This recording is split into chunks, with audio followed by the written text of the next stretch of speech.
So I thought I'd jump on here real quick, and my mom had asked me, how do I stay sterile in the car when I do my exchanges at the lakes?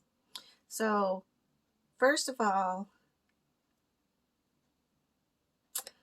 I wouldn't recommend venturing out of your sterile environment for the first year.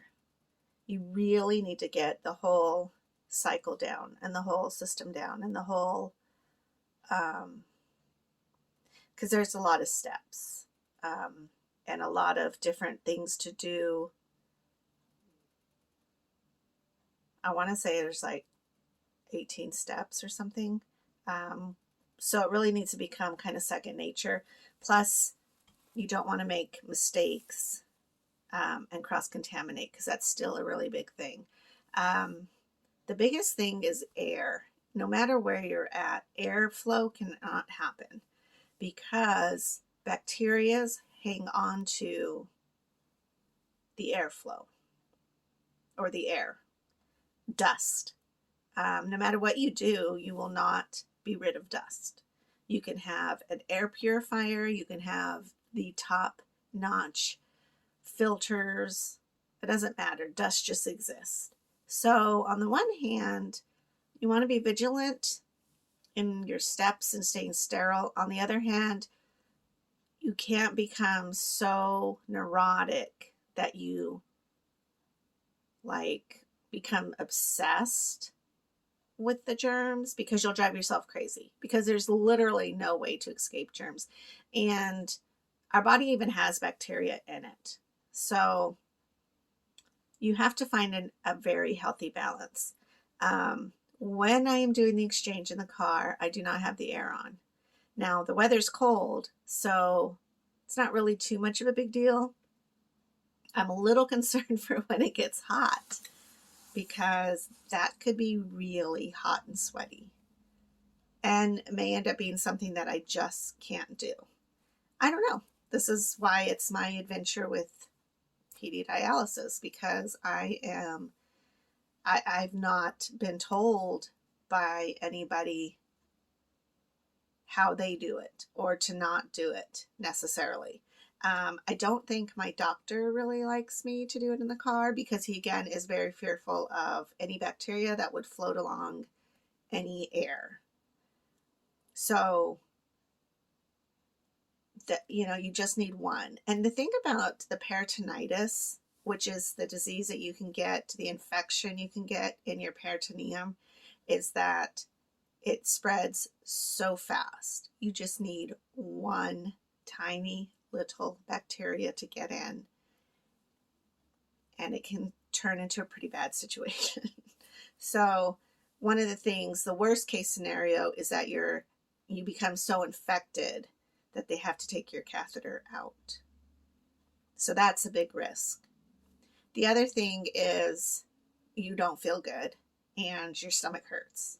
I have a very high threshold for pain, and I've learned how to survive through pain and how to almost ignore it.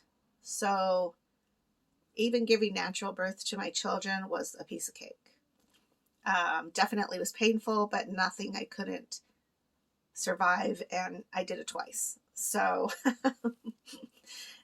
to me, it wasn't so unmanageable. When it came to like menstrual cycles, I had a 3-day situation. It was in, done, out. So, and then, I've had my kidney hurt a lot over the years, and I just ignore it. So I'm not saying that that's what you should do. I'm just saying that that's my experience with pain. So even if I got peritonitis, I'm not sure that I would even know. I might just dismiss it. But I don't want to get peritonitis, because of God, to have your port taken out and then to have to go in hemodialysis, that would really suck. So you have to decide for yourself, and this is something that starts to happen, and you'll start seeing the pattern when you have a chronic disease. is you just end up making decisions about what you or maybe your spouse or maybe your family thinks is best. Some people don't go on dialysis.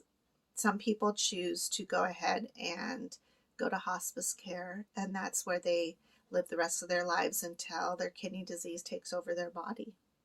And that's their own decision.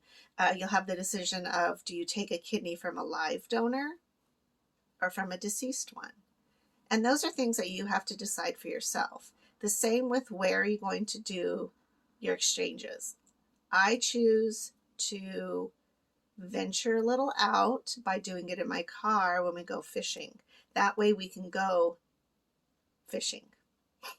Or not even fishing, but like go for day trips, because I still have a kid to raise. I still have memories to make with him. I could die tomorrow. I could die next month. I could die next year. This could literally be my last spring.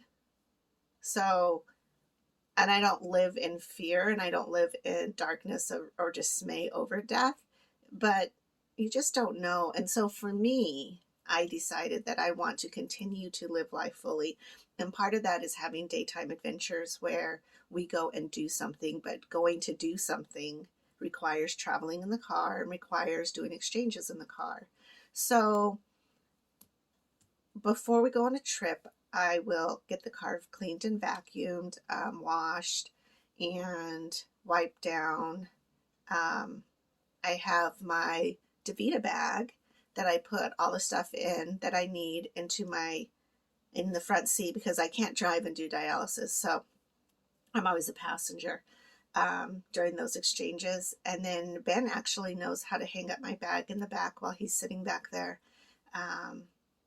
And so it's again just a decision that you have to make for yourself, and it is a risk. So I would definitely not recommend venturing out of your home, even maybe for a year, unless wherever you are going has completely understood the standards of which your exchanges have to be done in. When I go to my parents' house, I go to my bedroom. And that's a little bit difficult because there's a tiny little lamp in there. So at night, it's kind of hard because it's real dark. Because again, when you connect and you disconnect, even with your cap, you don't want to miss and hit your hand. You don't want to miss and have it, flailing about in the air at all. It's like a 3-second disconnect connect situation. So I have to make sure that their house is cool because it doesn't have like the vents in the ceiling or the walls. So the bedroom has a fan, and so I can always make sure that there's no airflow in there. But I was talking about visiting a friend of mine and asking her about her heating and cooling situation, because if she has, like my apartment does, where every room has the filter or whatever it's called, where the air comes in by the door in the ceiling, or not the ceiling, in the wall, I have to shut my air off, which means the house gets hot or cold while I do my exchange, and then I can turn it back on. But that's something that you have to be able to tell and talk to when you go and visit somebody who has that kind of cooling or heating system. For my apartment, it works fine because it's just a little apartment. It's just a 1-bedroom apartment. So it works perfectly fine, and it's not even noticeable when I'm, fluctuating with the heating or cooling. But I could imagine in a whole house to have to, have everything off. That might affect the house or the household. I don't know. I haven't come across that yet. So